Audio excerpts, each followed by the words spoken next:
ka-fam, welcome back to our channel. This is Team Pagkiasan. Biyaheng Thailand naman po tayo ngayon. Kaya ako'y nagpapasalamat sa Diyos at eto na naman, makakagala na naman ako. Ayan, nasa Thailand na kami na nakasakay sa famous nila na mga van. This is our first day at mag-stay kami sa My Hotel. Makalapit niya sa lahat. Near Pratunam kami at sa iba pang mga We are about pupuntahan. it's pala to go to our dinner cruise at Bella Cruise here in Thailand together with Sir Mar and our lady driver. Yeah. We stayed at my hotel. Your hotel. Yeah, our hotel kasi my hotel.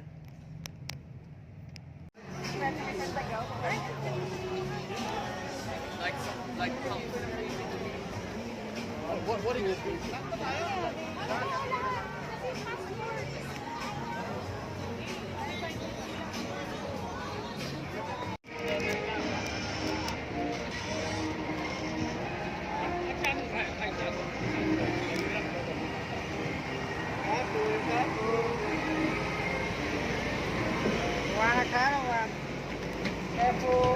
Thank you.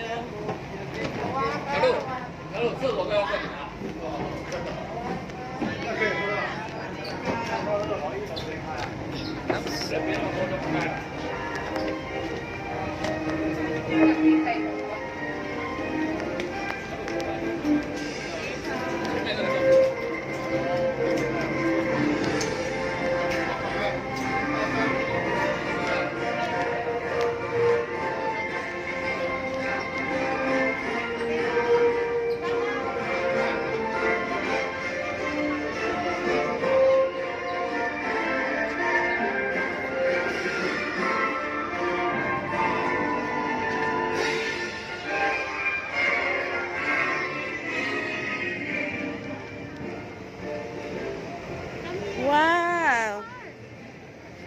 Maganda yung nagbastuhan namin kasi kitang-kita namin ang paligid ng Thailand sa abot ng mag-aabot ng aming mga mata. Yan, nasa labas kami. Ayan po yung tanawin.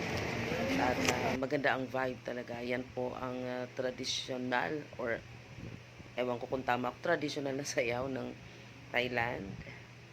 Isang nakakatuwang tanawin at panoorin kasi syempre no, kakaiba naman talaga kaysa sa mga palagi natin nakikita natin mga sayaw at kantahan.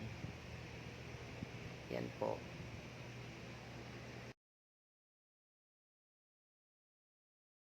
Nakaka-proud lang kasi yung singer dito ay isang Filipina. Siyempre, lahat kaya niyang kantahin. Kaya dito nagkakasiyahan yung mga Korean kasi Korean song ang kinanta niya. Then after that, ibang lingwahe naman, Thai naman. And then Filipino. Ito po yung Rama 8 Bridge na matatagpuan sa Bangkok, Thailand. Sa Chao Phraya River. Yan, makikita natin yung Y-shape dyan na famous na bridge. Filipino song naman ang kinakanta ng singer dyan, and then Chinese din na songs, no? Enough natin kasi sayang naman.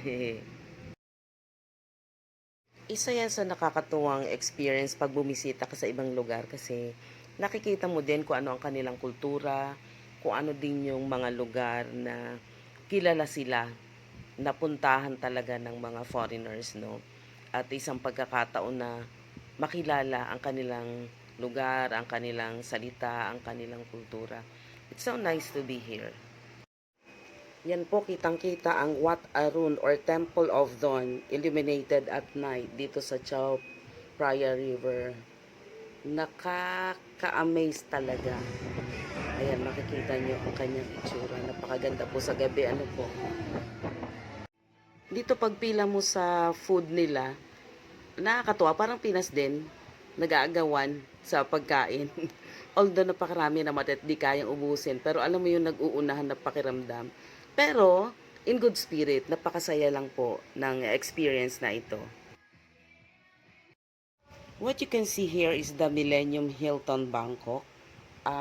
Halos magkakadikit lang sila na Icon Siam one of the largest mall in Bangkok na kitang-kita at prominente na tanawin dito sa Chao Phraya River, no. Ayan, may isang influencer o vlogger siya ng Thailand na panayang post dyan at nakakatuwa naman siyang panoorin at game naman na nakisaya sa amin during the cruise.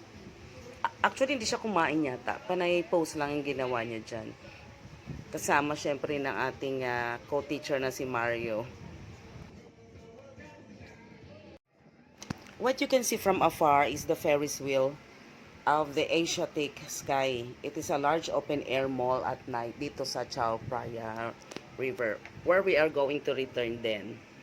We are going back to the hotel, and this is our first day. And see you tomorrow on the second day of our tour here in Thailand.